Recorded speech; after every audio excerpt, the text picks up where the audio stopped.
Everybody, welcome back to another video. So this may seem like a weird idea, to do a review of Back to the Future, but I do have a good reason to make this video. I've met a ton of people recently who haven't seen this film. Shocking, I know. So I thought I'd take it upon myself to convince them to watch this film, nay, masterpiece. So let's start with the part you always start at, part 2.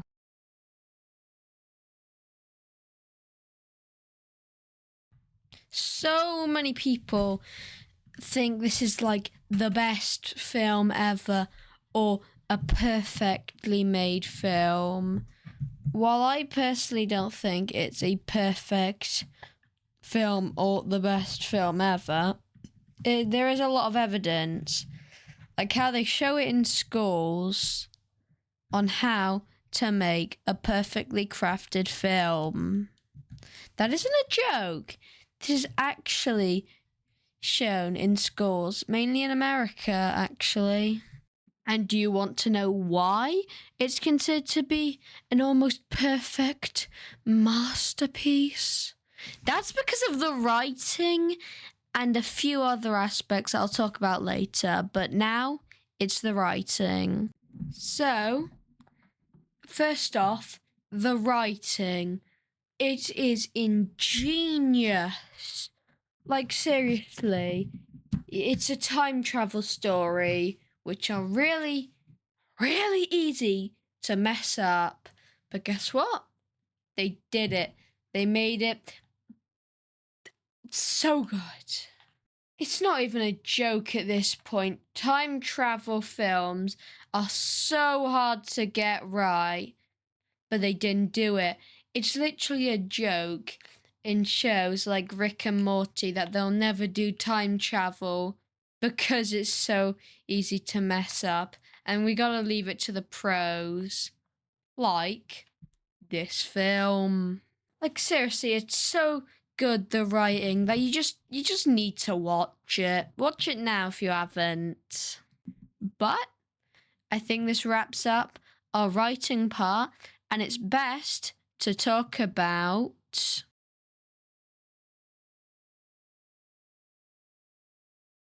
the characters in Forward to the Past. Are all likable and fun to watch. It is really good stuff, and a lot of the fun is from how well written they are. The main character, Marty McFly, is very likable, interesting, entertaining, and engaging. They all four. So for my last point, in a point, Reception. Dr. Emmett Brown, or, Doctor, is a mad scientist who made the time machine, and he's funny and really enjoyable. He's probably my favourite character, but anyway, he is engaging as well, and you're gonna want to watch the film because of him. He's the only reason the film is terrible. No, I'm joking. Now, on to the next part.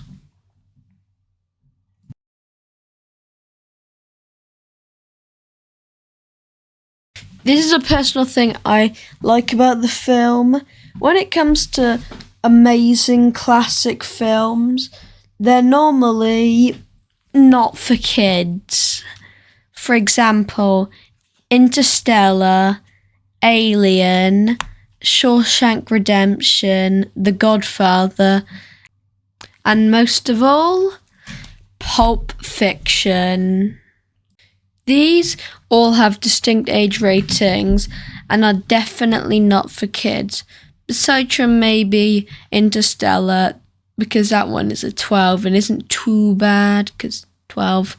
But Back to the Future says, screw it, we're making it a PG, and doesn't really go out of the box to be super inappropriate, unlike another film. So this has been a short little one, but time for the final point, the final review and final thoughts. So brace and get ready to go 80 miles an hour.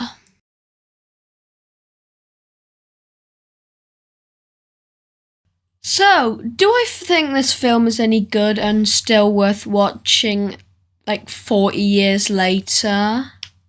Yes, of course. This film is obviously amazing. It's ahead of its time in every way.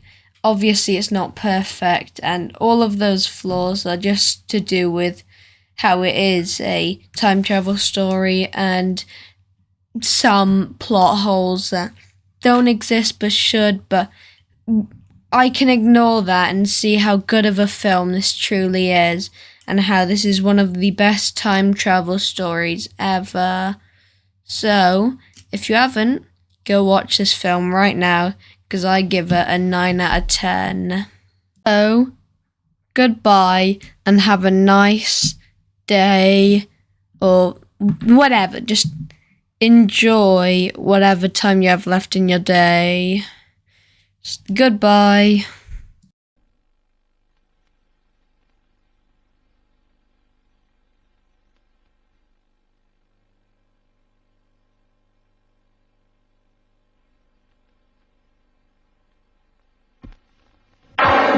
Steven Spielberg presents Back to the Future, a Robert Zemeckis film. Marty leads an ordinary life. No McFly ever amounted to anything in the history of Hill Valley. Well, history is going to change. And 1985 is not his year. But Dr. Brown is about to change all that. Are you telling me that you built a time machine out of a DeLorean?